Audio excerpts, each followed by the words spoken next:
This is Attorney Arnel Mateo, and this is Coffee with Rising Tigers. This is where ideas are shaped, stories are brewed, and conversations take place, one cup at a time.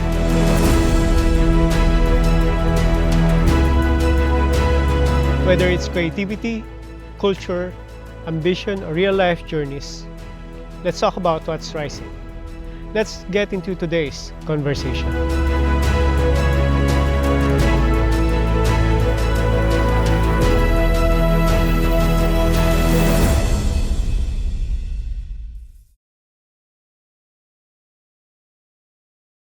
Welcome to Coffee with Rising Tigers magazine. I am Attorney Arnel Mateo, your host. And today, we'll have with us an accomplished businessman, a public servant, and a philanthropist. Let me introduce to you our guest, Mr. Mikey Romero. Hi, Mikey. Hi, good day. Good day Thank you for being with us. Thank you very much. Yes, and as I mentioned earlier, you are considered to be one of the accomplished businessmen here in the Philippines. So, paano ba nagsimula yung journey mo in business? Actually, I tried a lot of businesses when I was younger. But like anybody, maraming failures eh. No? Ang sabi ko nga, in other interviews when I was younger, it took me 1 million failures before I can succeed one success in life and business. No? But those successes that carries you through is enough really to put you into another level. You just need one success in life. Eh? You don't need multiple, only one. No?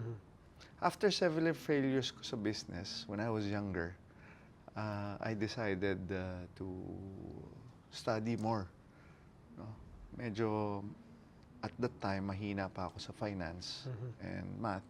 So I decided to face my weaknesses. Hinarap ko yung weakness ko.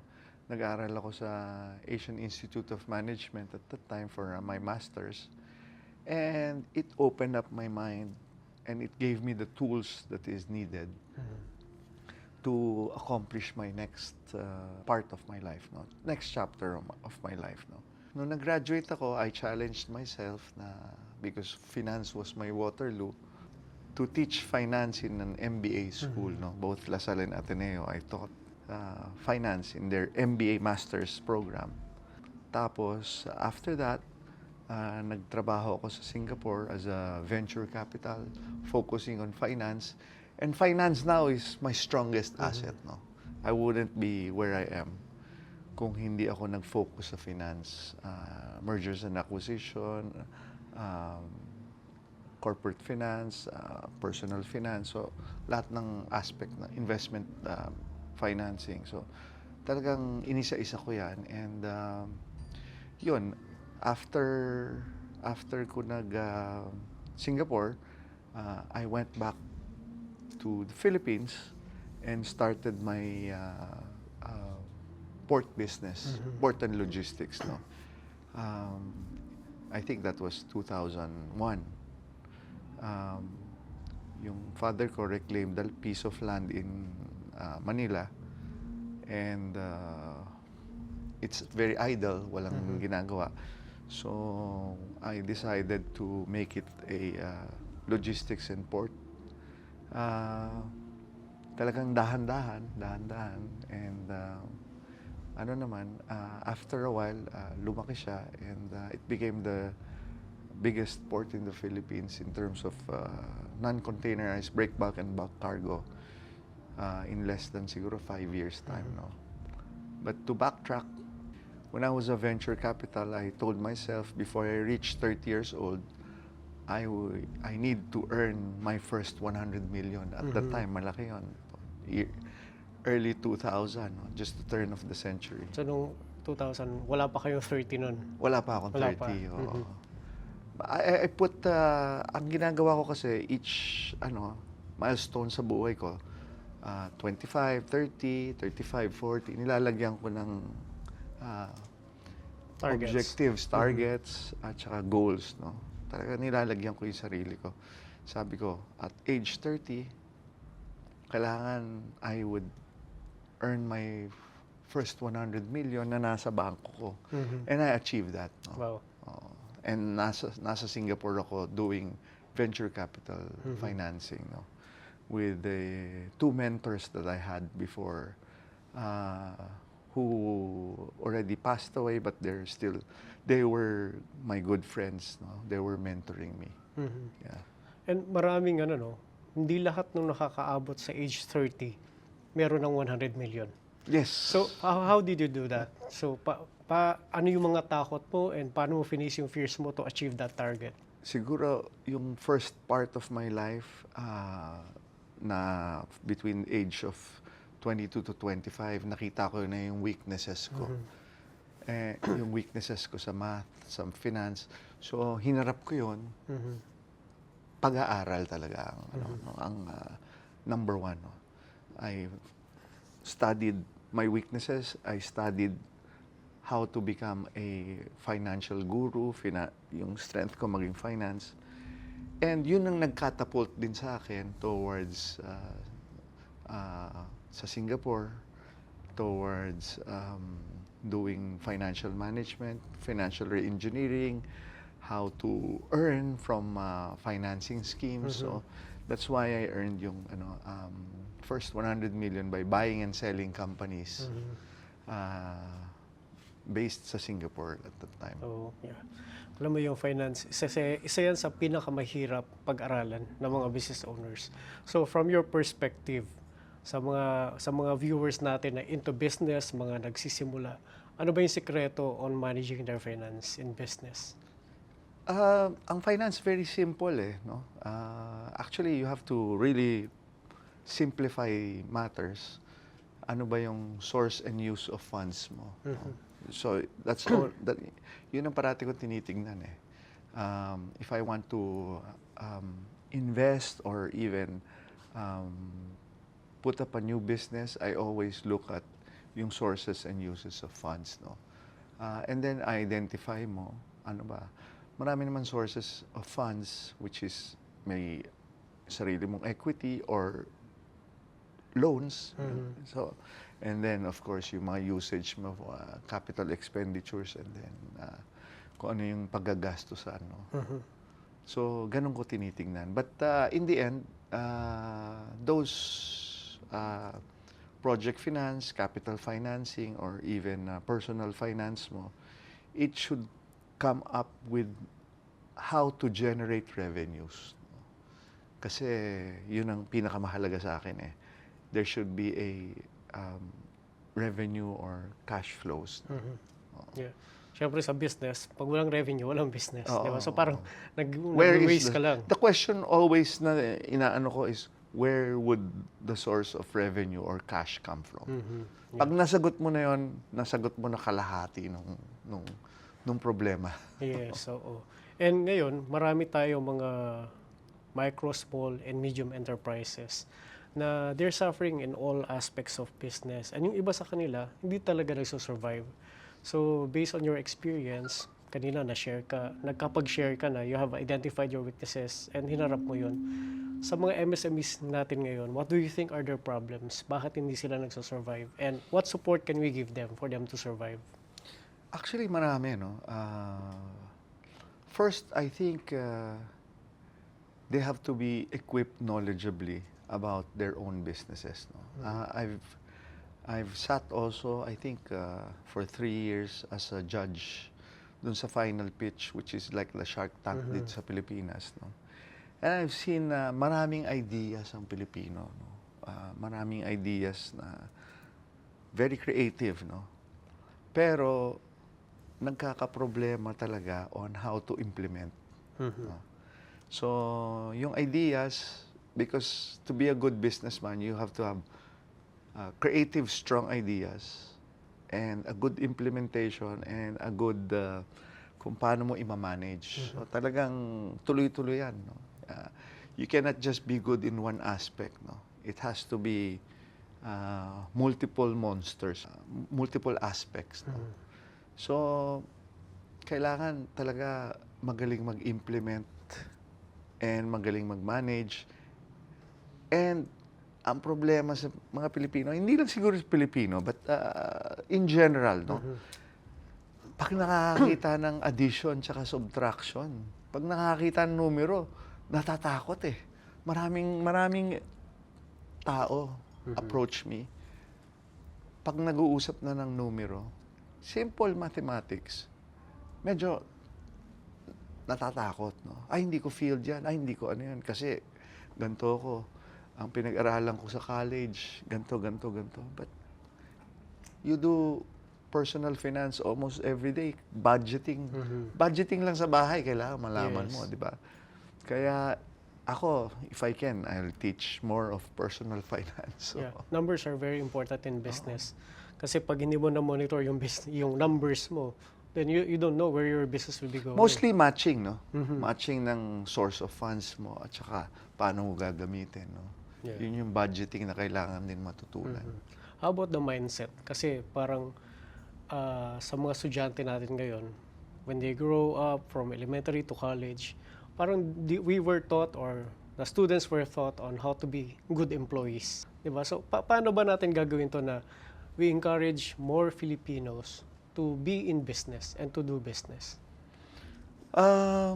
One is talagang we institutionally, the government has to reach out by giving micro, small, and medium size type of financing, like the US. No? Yung mga DBP, Land Bank, or yung mga import-export banks, kailangan medyo open sila for giving funding to this mga micro and small, medium size entities. No? Dito kasi wala tayong mga source of funding eh. Equity lang o uutangin sa kapitbahay, Yes. kay Ninong, kay Ninang. So ganun yung klase ng ano. So parang sa simula pa lang mali na kasi una naghahabol ka ng because mahal yung mga financing na yan. So yun. Yeah, I think very important talaga yung role ng government. Yes. No? So to help our businesses and our citizens to go into business. So now, punta tayo dun sa government public service. So you've been a public servant and you've been a member of Congress for 3 terms. No? So para sa'yo, ano ba role dapat ng isang public official? Well, we're first and foremost, we're public servants. Una-una, nagtiwala ang electoral Filipinos by electing you as their representative. So, utang na loob mo to give it back, no? Which ako, ganun ko yung ano. And then, when I became congressman, I have certain goals and certain, by numbers ako, metrics ako gumalaw, no? Ang sinabi ko, within my first term, dapat 5,000 na tao mabigyan kong tulong, 5,000 na tao mabigyan ko ng medical help, yung tupad, AIX, yung mga vocational, giving free education. So, by metrics, and then sinabi ko sa sarili ko, I should have this much volume of work, house bills, and then I should give about, siguro at that time, I should be creating 20 to 30 Republic Acts. So, with that mindset, eager ka ngayon magtrabaho. Kasi, you begin with the end in mind. So, ganun ko, finokus sarili ko. And then, suddenly, sabi ko nga, by strategizing, by throwing off those numbers, those impossible dreams, suddenly you're there finishing left and right. No? So, kailangan talaga a public servant should focus on yung constituency nila, on how to serve best. No? Yes. And sa dami ng problema ng ating mga mamamayan and kasama na dyan yung kahirapan, kailangan talaga tutukan natin sila. And poverty is one of the main problems natin sa Philippines. And ano ba yung parang nakita natin na problema? Bakit hindi natin siya totally ma-eliminate? And ano pa ba kayang gawin natin ng public officials to help end poverty in the Philippines? Wow. We have to better our educational system. No, number one. And then, yung ginawa namin batas dati, free tuition fees, free education, yan talaga necessary, especially sa tertiary level. No? I was the chairperson of the Committee on Poverty Alleviation from 2022 to 2025 sa 19th Congress. No? And mostly, ang batas na ginawa ko at the time was to augment the needs of the below poverty line. Alam mo yung below poverty line natin is about 20 million Filipinos. No? About 4 million, 3.5 to 4 million families belong to below poverty line Filipinos. Ibig sabihin, ito mga pamilya to hindi nakakain 3 beses ang araw. So the government has to step up and augment. So yun ang ginagawa namin. Yun ang finocus ko naman. Yeah. And sa ngayon, I have reviewed na yung mga bills and Republic Acts na author mo, sobrang dami. So parang you have authored and co-authored at least 1,200 Yes. na bills, and you have also authored and co-authored at least 150 Yes. Republic Acts, no? So I think that's very evident of how dedicated and how committed you are as a public servant. And we want all of our public servants to be like that. Ayan. And during that time, so kanina isa sa mga nabanggit mo na you push for free tuition fee sa ating mga students. Ano yung mga advocacies mo and paano nakatulong yung mga advocacies mo para ma-push mo yung mga legislations na gusto mo? Una, kailangan kapa mo yung yung tao. No? Hindi ka detached. As a public servant, you're not detached. No? Ano ibig sabihin nun? No? I go down, I want to know their problems. Kailangan maramdaman mo yung kahirapan nila. No? Maramdaman mo yung needs nila. No? So, I tried to focus first on I'm the principal author of the Pantawid Pamilya program, the 4Ps, which gives augmentation or yung mga taong hindi nakakain ng 3 beses ang araw, ang gumagawa kaming batas para yung gobyerno i-augment yun, no, by giving 100, 200 pesos a day para makabili ng 1 kilong bigas pa para sa family of 5. No? Para makakain sila on their 3rd meal. No?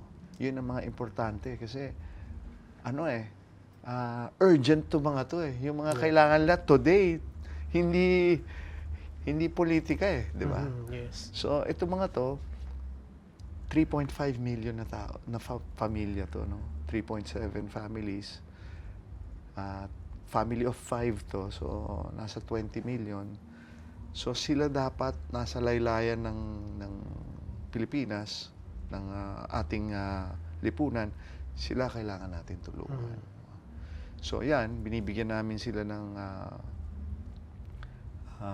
yung 4Ps.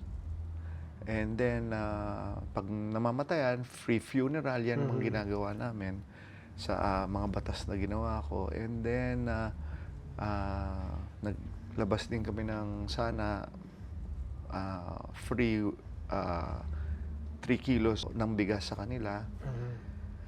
And then, yung mga kailangan na NBI clearance, police clearance, kung pwedeng, if they're part of the 4Ps, bigay na rin ng libre ng gobyerno yan. Kasi talagang, para makapagtrabaho sila. No? Yes. So, yun ang ginagawa namin.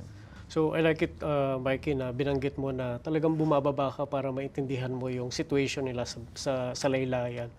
And that's very strategic. when we craft bills for our citizens. Para hindi lang kung ano-ano yung mga bills na naipapasa natin. And sa isang legislator and public official in general, ano ba yung parang challenges lagi na hinaharap nyo? And paano mo tatatagan bilang public official ang sarili mo for you to overcome those challenges? Talagang you have to focus on your job, no? Kasi maraming noises eh. You know, those noises. You see a lot of things that you should not see, Yes. no? A lot of corruption. And ako, I just stick directly to yung mga objective ko. Kasi ang maganda naman sa buhay ko, naswerte ako sa negosyo. Kaya in-extend ko na lang on how to give more help.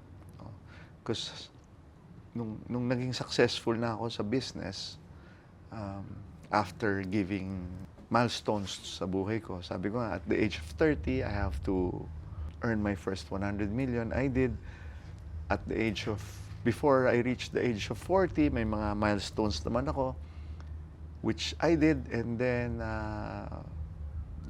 sabi ko, kailangan maging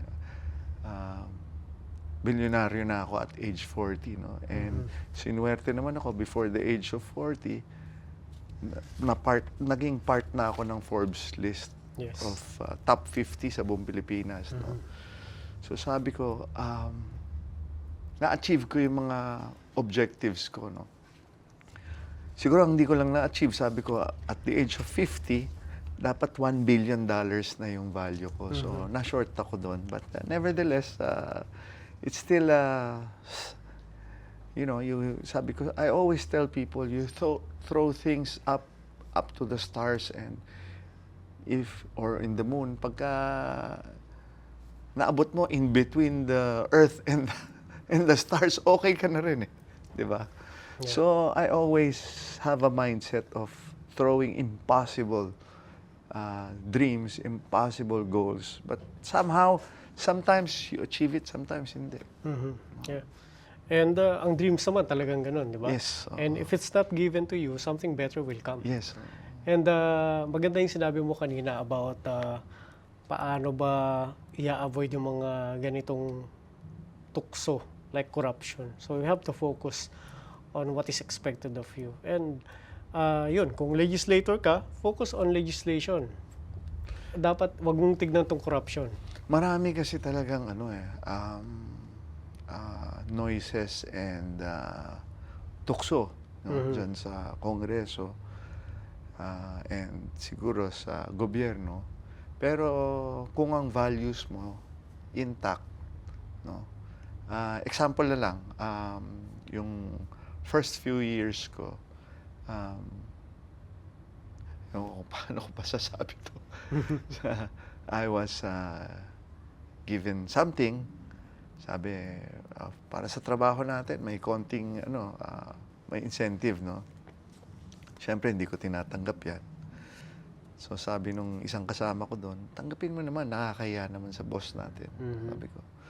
So, one time, tinanggap ko, tapos sabi ko sa tao ko, pumunta ka ng PGH, i-donate mo to sa PGH dyan.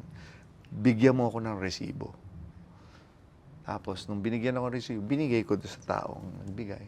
Sabi ko, pakibigay naman doon sa boss natin. No? This was 2017. After that, hindi na nila ako. Hindi ka na binigyan.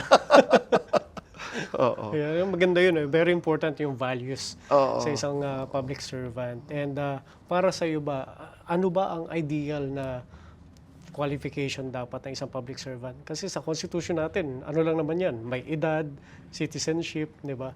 Pero other than those, ano ba dapat yung ideal na public servant? I believe in the anti-dynasty. Ako, naniniwala talaga ako doon. Kasi marami akong kasama na for my 9 years na they felt entitled, no, to be a congressman or to be a public servant. And they felt na they own a particular district. I don't really care kung matamaan kahit sino, pero dapat parang sa United States, di ba, na parang kung sino yung karapat-dapat, yun yung dadalhin ng tao. No? But again, our system, yan na. So, yung anti-dynasty bill can help suppress yung mga nepotism na ganyan. Yeah. And syempre, nabibigyan ng opportunities yung iba na makapasok din and makapag-serve. So, minsan sa dami ng mga magkakapag-anak sa ating government, nawawala ng opportunity yung iba na qualified din. Yeah, so Yung ating pagiging businessman, pagiging member ng Congress, other than this, isa ka ring sportsman, no? And I've read that you're into several sports. Jet ski, basketball, polo, no? And shooting and cycling. So, paano nakatulong sa'yo yung pagiging sportsman mo sa pagiging businessman and at the same time, public servant? siguro I'll give a background. No? When I was in college, I was high school and college basketball player ako. And nasa isip ko lang maging PBA player. No? No? So naglalaro ako. Unfortunately, na-injure ako. No? So nung na-injure ako, nang iba yung track ng buhay ko. Tinapos ko yung pag-aaral ko, nag-asawa ako, nagkapamilya ako. And doon ako napunta. So, in fact, took me time before I can watch UAP, PBA kasi puro kasabay ko na sila. Sinasabi ko sa sarili ko, ako dapat yun eh. Kaya lang, na-injure ako. So, hindi ko pa rin matake hanggang 10 years after. Sometimes, God directs you to a certain, na akala ko dito ako. I was thinking, magiging PBA player ako. After that, magiging coach siguro. Pero dito ako dinala. No? If hindi nangyari yun sa buhay ko, maybe I wouldn't be successful or where I am right now. No? Because nung nag-direct ako dito, finurther ko yung studies ko.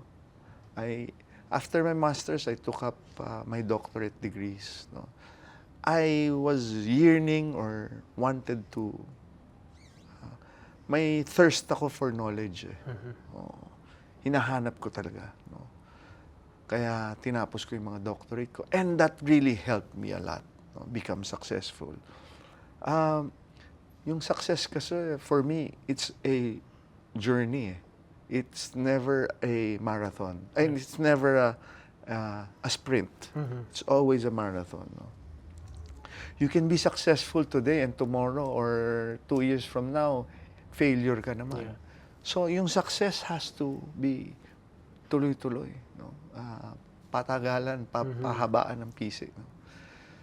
So, mostly yung mindset ko of being an athlete, being a martial artist ako, I was really training, disciplined, tapos naging basketball player. And then, nung yung uncle ko, I looked for any sport, any. No?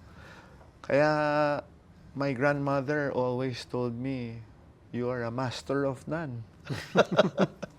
Jack of all trades, master of none. Because I was really trying to find competition eh. Nasa dugo ko eh. So kaya nag-jet ski ako, nag-shooting, nag-cycling, whatever, no? Lahat ng sports pinasukan ko.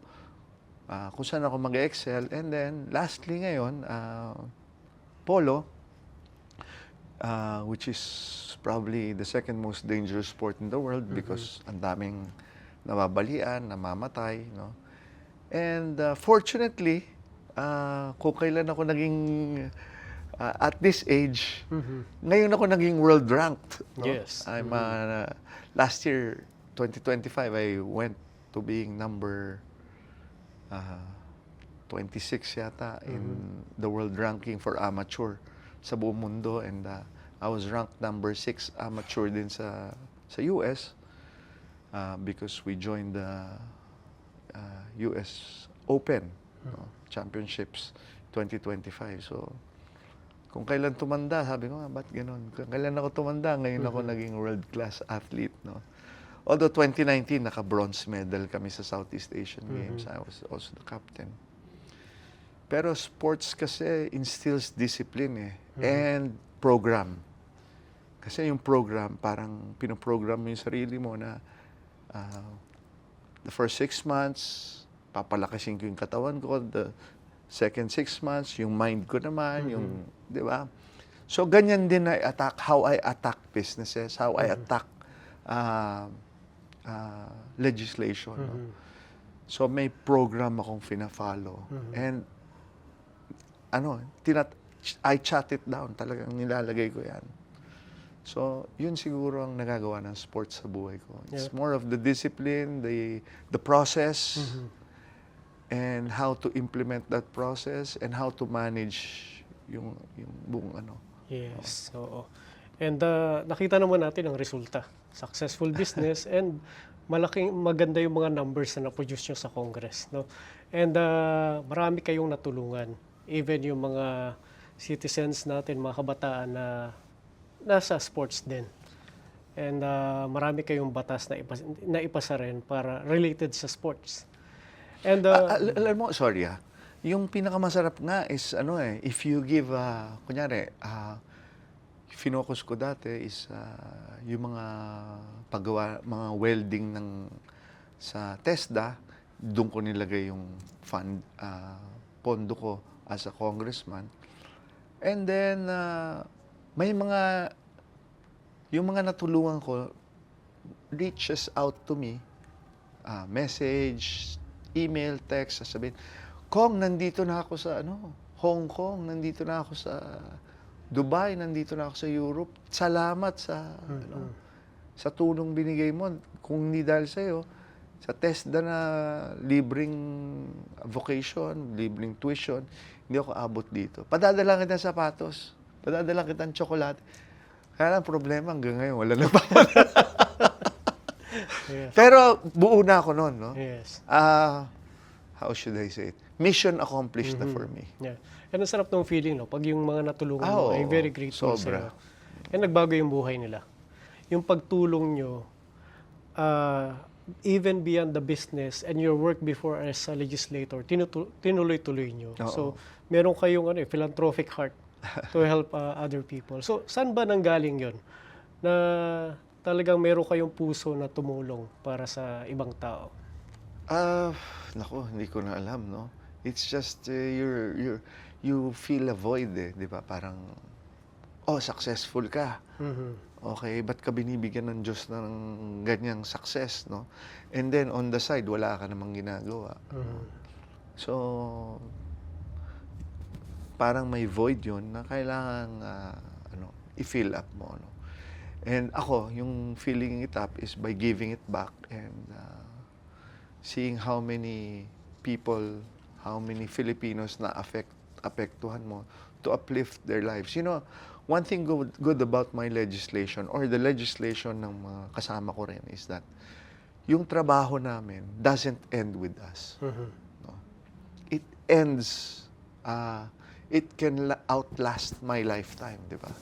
Example na lang, yung ginawa kong para sa stepfather ko kay Tito Eddie Garcia, yung Eddie Garcia Law. Ang dami pa, hanggang ngayon, nagpapasalamat sa akin for creating that law. No? Yung Universal Healthcare Act, yung 4Ps. No? Nakakatulong, nakakababa yung, di ba, parang wala na nga ako sa Kongreso, pero yung mga legislation ko still goes on almost on a daily basis sa mga buhay ng Pilipino. Yun, sa mga taong natutulungan natin, paano natin na-ensure na sila rin ay tutulungan nila yung mga sarili nila? Kasi sometimes we give people and they use it for some time, then hindi nagbabago yung buhay nila. So how do we ensure that we really change their lives? Hindi ko iniisip yun Ang iniisip ko how to directly help. Mhm. No? Whether they use it or not, at least it's available. No? Oo. Now, to change yung maybe their mindset Yeah. on how to help themselves, kailangan mo ng mas deeper things to Yes. change. Oo, mahirap no? Maybe change the educational system or whatever. No? Mahirap. Yan. And itong mga pagtulong mo sa iba, sa mga sitwasyon na nakita mo nung ating mga mamamayan, paano to binago yung perspective mo sa buhay? Example na lang, no? Before I became congressman, pag naglalakad ka, nakakita ka ng namamalimos. Diba? Paminsan hindi mo tinitignan eh. Yeah. Diba? Kasi bawal daw maglimos. Sabi. Bawal maglimos or sabihin, sindikato sila. No? Nung naging congressman ako and naging public servant ako, gusto ko malaman ba't sila nalilimos. No? What led, ano bang problema? Kulang ba sila sa education? Kulang ba sila sa tirahan? So, you tend to physically, kailangan tignan mo na ano na nangyayari. That's what public servant should be, di ba? Yeah. And, So, change of mindset, change of paradigm talaga. yes. So, yung hindi pwedeng i-judge natin basta yung nakikita natin na choice nila yon, di ba? So, we have to identify ano yung root cause. Kung bakit sila nasa ganung situation. Tapos may problema pa ako parate dahil because,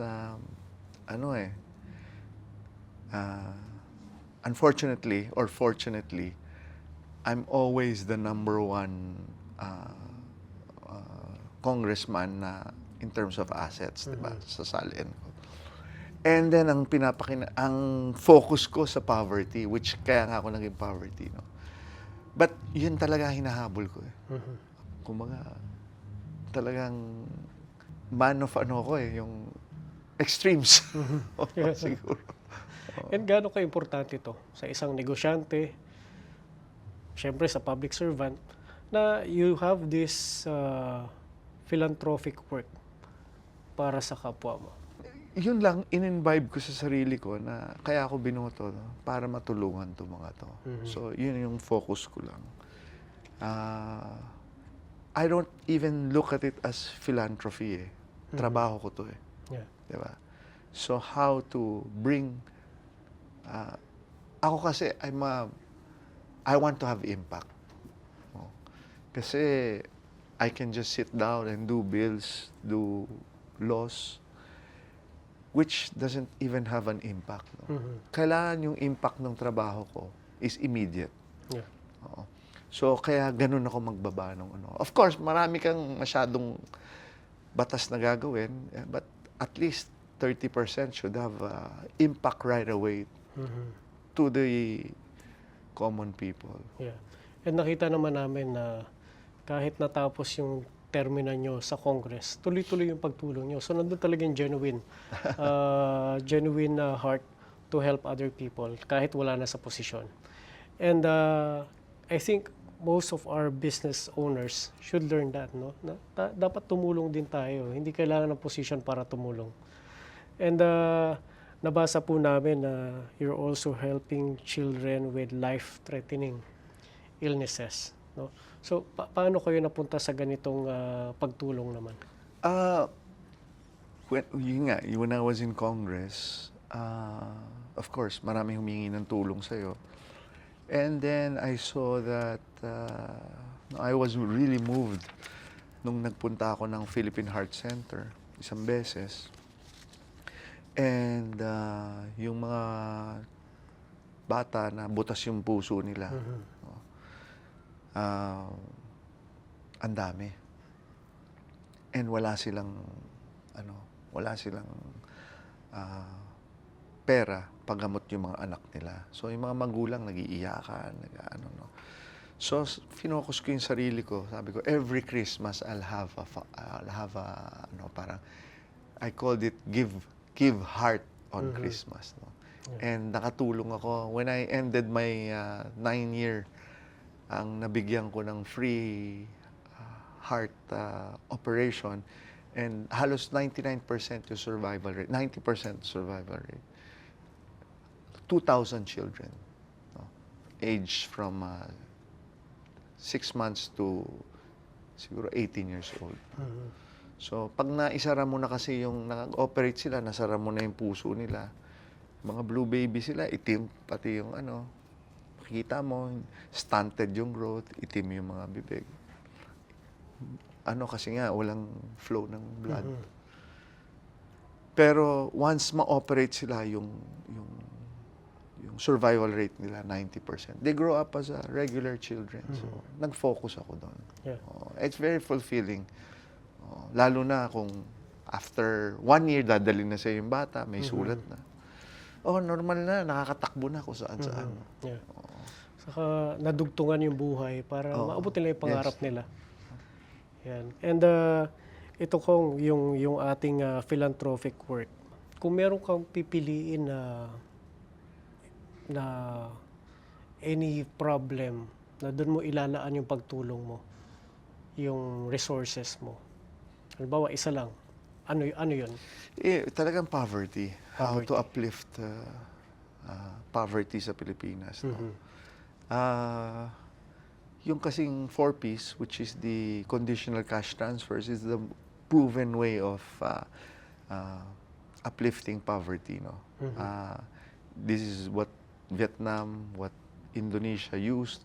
Poverty level nila, 50%. Ibig sabihin, 50% ng kanilang population is below poverty levels na in-install ng United Nations. No? That was 20 years ago. Alam mo, Indonesia and Vietnam ngayon are single digit, 9%, 8%. Tayo, from 25, nasa, sabi nila, 18. No? Pero nandun pa rin. No? So, Latin Americas, they also use this conditional cash transfers or Pantawid Pamilya program, which is, to explain it, no? Family of 5, isa lang tatay ang nagtatrabaho, kumikita siya ng 13,000 a month, hindi enough para pakainin niya yung 4 yung asawa niya at saka 3 anak. No? Hindi enough to magrenta. So, the government has to step up by giving a dole out. No?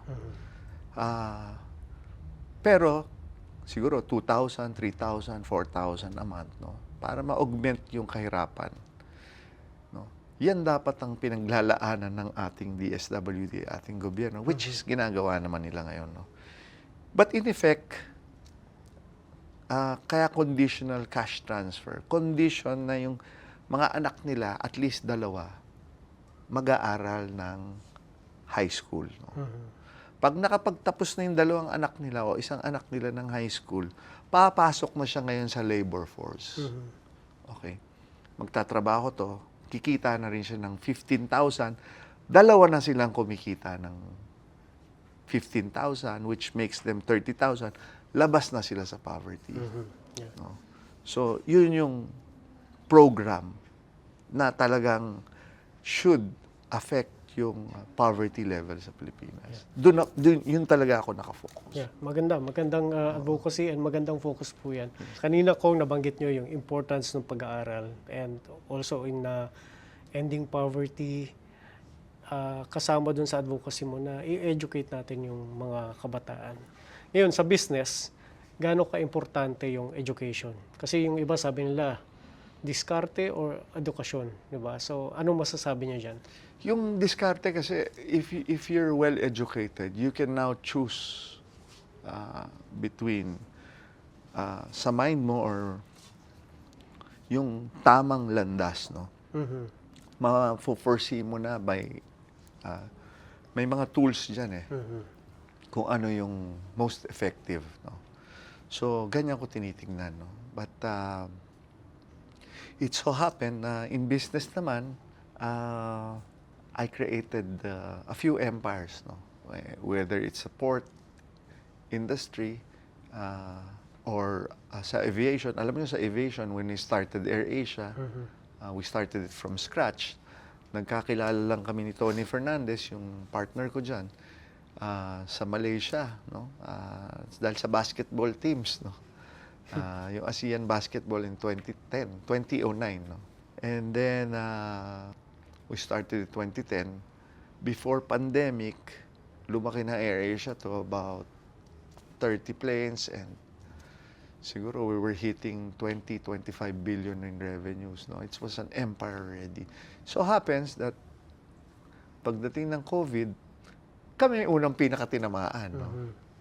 So that's why bumagsak yan, tourism, airline. You know? So ganyan talaga ang buhay. Yeah. And sa lahat ng businesses nyo, ano yung pinaka matinding challenge na dinaanan nyo? Yun, yung COVID siguro. Yeah. In all my businesses. So paano nyo na-survive yan? You have to manage everything, no? Talagang sacrifice on your part, on the part and yung mga kinita namin ng past 10 years, binalik din namin. Kailangan mabilis ka mag-isip nung time na yun eh. Oo. Yeah. And yung inyong mga values in business, in public service and philanthropy, paano nyo naman to ibinabahagi sa family nyo, sa kasama nyo, na para sila rin mamultiply nyo yung sarili nyo sa ibang tao? You know, ang ano kasi sa akin, I try to maybe God directs me to kung saan niya ako gusto i-direct. But I try to reinvent myself. Ayokong stereotype. No? From sports to business to public service. And now, I'm the chairman of the reservists sa buong Pilipinas. So ngayon, pinapalaki ko naman yung mga military reservists. No? Not only to fight yung external threats natin, but rather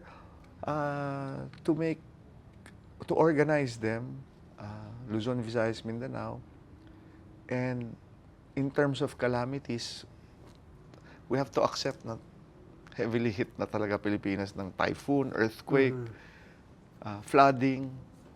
Ano na yan? Part na ng buhay natin yan. So, kailangan yung mga Army, Navy, and Air Force reservists has to be the first responders. No? So, yan yung ini-espouse ko ngayon. Palakihin siya at I've traveled, after I finished Congress, I've traveled from Batanes to Hulo to Tawi-Tawi to really gisingin yung ating mga reservists, military reservists, to help in nation building.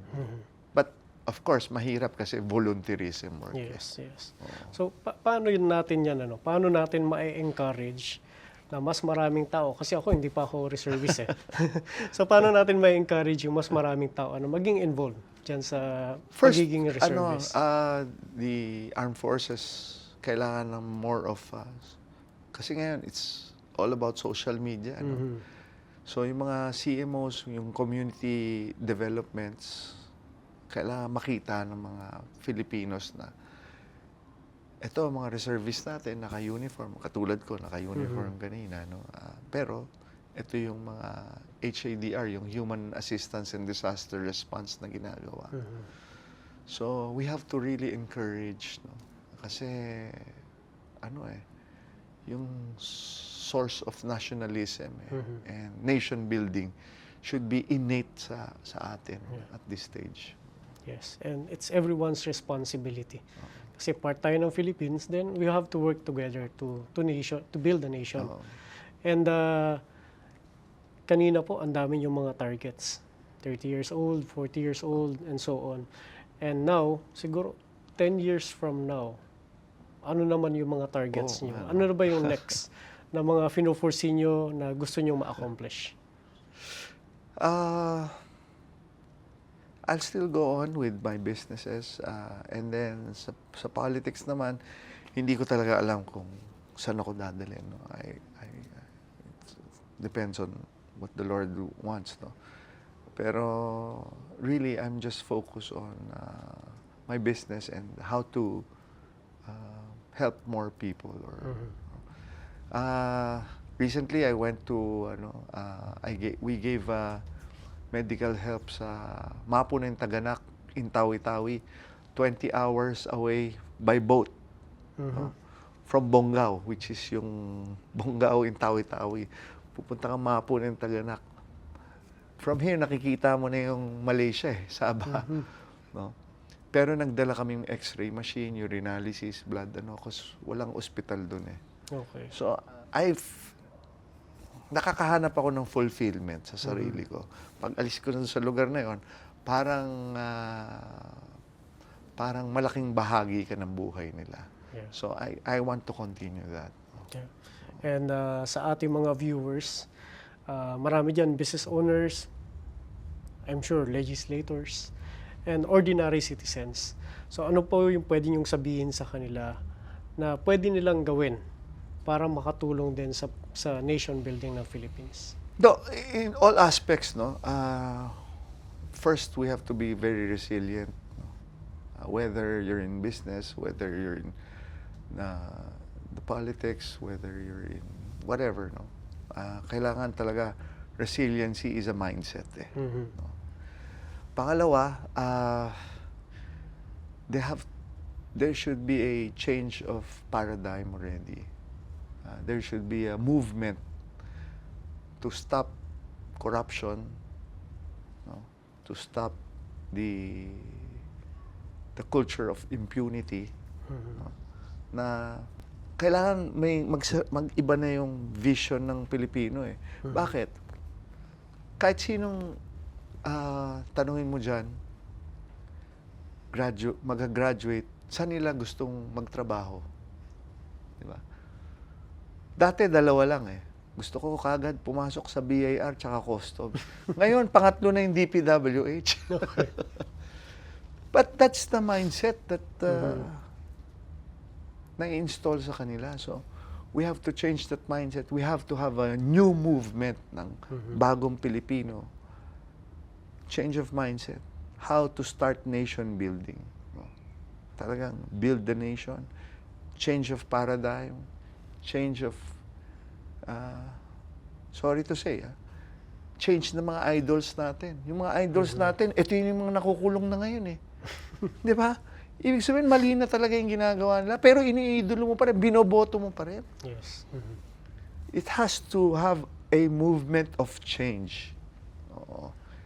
Yun sigurong kailangan mapalitan, And I'll be helping whatever way I can, So we have to do the right things. Importante, integrity.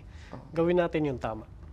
Maraming salamat, Mikey Romero, for inspiring our viewers, for sharing your journey in business, public service, and philanthropy. Thank you, everyone. Thank you very much. Thank you, Torny. Thank you. Torny, thank you very much. Thank you.